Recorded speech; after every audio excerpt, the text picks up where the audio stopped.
মাননীয় প্রধানমন্ত্রী জনাব তারেক রহমান সাহেব টেলিভিশন সাংবাদিক ছিলেন, আমরা সেটা শুরু করেছি। তার সঙ্গে অনেক প্রোগ্রাম আপনাদের হাতের কালি শুকোবার আগেই হিসেবে কাজটা করেছেন। তিনি ফ্যামিলি কার্ড ইতিমধ্যে চালু করেছেন। অনেকে বলেছে এটা ভুয়া কার্ড। 10 টাকা চাউল হাতে বাংলাদেশের 7টা বাজেট হইতে পারে। 7টা বাজেটের পরিমাণ টাকা চুরি করলে 10 টাকা কেন? ওটা চাউল 200 টাকা খাওয়ালে কিছু করার নাই, মানে কিছু করার ছিল না। বাংলাদেশে সরকারের টাকা পাবে কোথায়? আর ইনশাল্লাহ বাংলাদেশে চুরি হবে না, দুর্নীতি হবে না। দুর্নীতি আমরা শেষ করে দেবো তা নয়। দুর্নীতি আমরা এমন একটা পর্যায়ে নিয়ে আসবো যে পর্যায়ে দুর্নীতি আপনি অনুভব করবেন না, অথবা দুর্নীতি একটা নির্মূলের কাছাকাছি আমরা নিয়ে আসবো। সেই কারণে বাংলাদেশে প্রচুর পরিমাণ টাকা আছে, ইনশাআল্লাহ আমরা মানুষের কাছে পৌঁছে দিতে পারবো। তার ফলশ্রুতিতে ইমাম মুয়াজ্জিন সাহেবদের ভাতা এই রাষ্ট্রীয়ভাবে এই প্রথম ইমাম মুয়াজ্জিনদের ভাতা দেওয়া শুরু করছে এই সরকার, তারেক রহমান সাহেবের সরকার। এটা আমাদের প্রতিশ্রুতি ছিল, ইনশাআল্লাহ আমরা কার্যক্রম শুরু করছি। ইতিমধ্যে আমরা 15,000 লোকের কাছে এটা পৌঁছেছি।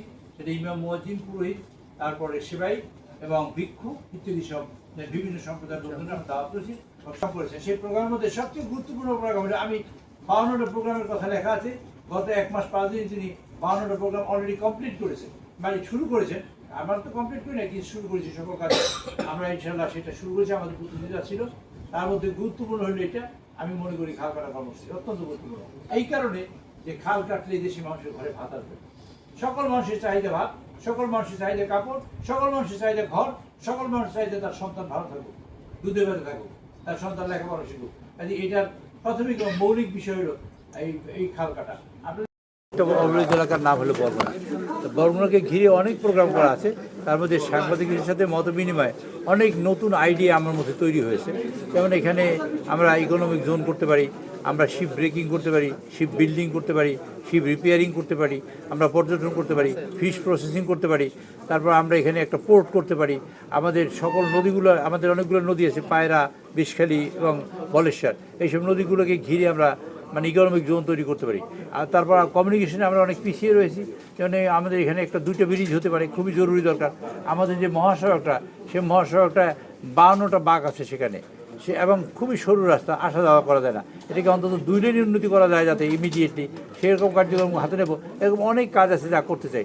মূলত আমি সরকারেরও দৃষ্টি আকর্ষণ করতে আপনাদের মাধ্যমে, তা হলো যে বিভিন্ন জায়গায় বিভিন্ন প্রকল্প আছে। যেমন পার্বত্য চট্টগ্রাম বিষয়ক একটা মন্ত্রণালয় আছে, আমরা কেন উপকূলীয় বিষয় মন্ত্রণালয় একটা করি না কেন? এটা তো ভেরি ইম্পর্টেন্ট পয়েন্ট। আজকে সাংবাদিকের সাথে মত বিনিময় এটা উঠে আসছে। আমি মনে করি উপকূলীয় উন্নয়নের জন্য এরকম একটা বিষয়টা হতেই পারে। তারপর অনেকে বলছে জিকে প্রকল্প, বরেন্দ্র প্রকল্প, আমরা কেন কৃষি উন্নয়নের জন্য আমরা এই উপকূলীয় অঞ্চলে মিলিয়ে এরকম একটা প্রকল্প আপনারা গ্রহণ করি না কেন? আমি সরকারের কাছে প্রস্তাবটি উত্থাপন করবো। অত্যন্ত সাধু, মানে খুবই ভালো প্রস্তাব, আমার কাছে ভালো মনে হয়েছে। এই বিষয় নিয়ে আমি কথা বলবো। কাজে আজকে সাংবাদিকের সাথে মত বিনিময় বিভিন্ন দিক সম্পর্কে জানতে পেরেছি। ইনশাআল্লাহ সেই কাঙ্ক্ষিত লক্ষ্যে আমরা পৌঁছাবার জন্য আমাদের মাননীয় প্রধানমন্ত্রী জনাব তারেক রহমান সাহেব যেমন দৃষ্টি আছেন এবং প্রখর দৃষ্টি, ইতিমধ্যে তিনি অনেক কাজ করেছেন। যেমন ফ্যামিলি কার্ড করেছেন, কৃষি কার্ড করেছেন, তারপরে কৃষক কার্ড আমরা পয়লা বৈশাখে দিবেন।